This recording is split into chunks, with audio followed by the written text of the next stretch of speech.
ሰላም ሰላም ይሄንን ዩቲዩብ የምትከታተሉ በሙሉ ይሄ ተዚህ ዩቲዩብ ነው። እንግዲህ ሰሞኑን ስለ በኢቢኤስ እና በብልጽግና መንግስት በኢትዮጵያ መንግስት መካከል በተለይ መንግስት እንኳን ባይሆን ዩኒቨርሲቲዎችና አንዳንድ ግለሰቦች ጋር የተነካካውን ጉዳይ ላይ ሀሳብ ለመስጠት ነው የገባሁት። በእኔ በኩል የሚመስለኝ የሁለቱም አሁን ሀሳብ የመጀመሪያ ኢቢኤስ የሰራው ሀሳብ እና በዶክመንተሪ ደግሞ መልስ የተሰጠው ስላለ የትኛው ትክክል እንደሆነ ማወቅ በጣም ቀላል አይሆንም። ይሄ ግን መሄድ ያለበት ምንድነው? ወደ ኮርት ነው መሄድ ያለበት፣ ወደ ፍርድ ቤት ነው መሄድ ያለበት። ገለልተኛ የሆነ ፍርድ ቤት አጣርቶ እውነተኛ ይሄ በደል ደርሶባትም ከሆነ ያው ለሷ የሚደረግ ካሳ ሊኖር ይገባል። እንደገና ደግሞ ውሸትም ከሆነ ደግሞ ኢቢኤስን ጨምሮ ልጅቷም ጨምራ የምትቀጣበት ሁኔታ ሊኖር ይገባል። በተለይ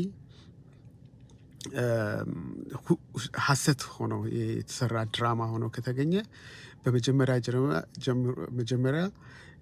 ዩኒቨርሲቲ የደምቢዶሎ ዩኒቨርሲቲ ከኢቢኤስ ካሳ ማግኘት ይገባዋል። ሜይ ቢ ሚሊየንስ ሊሆን ይችላል።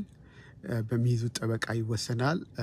ሚሊየንስ ካሳ መክፈል አለባቸው። እንደገና የልጅቷ ባለቤትም ደግሞ እንደዚሁ ካሳ ያስፈልገዋል ማለት ነው። እንደገና ልጁ ያለሱ ፍቃድ ልጁ አየር ላይ አውጥተዋል፣ ስሙ ወጥተዋል፣ ባለቤቱን አቢዩዝ አድርጓል።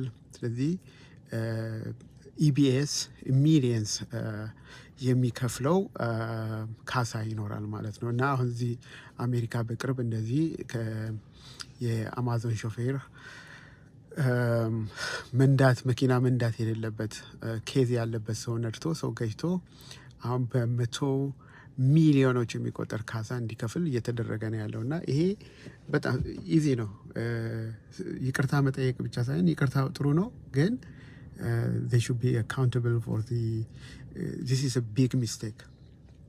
የአንድ ግለሰብ ብቻ ሳይሆን ህዝብን ከህዝብ ላይ የሚያነሳሳ ሰላምን የሚነሳ ኦልሬዲ ችግር ላይ ያለውን ፖለቲካ የሚያበላሽ ስለሆነ አስተማሪ በሆነ መንገድ በፍርድ ቤት ታይቶ ኢቢኤስም መዝጋት ምናምን አያስፈልግም። ግን በፍርድ ቤት ያው ካሳ እንዲከፍል በጣም ፔንፉል የሆነ ካሳ እንዲከፍል ማድረግ ተገቢ ነው ብዬ አስባለሁ። ሆኖ ከተገኘ ፍርድ ቤት ሩል ካረገ ማለት ነው። ይሄን ለማለት ነው። ቴንክ ዩ ባይ ባይ።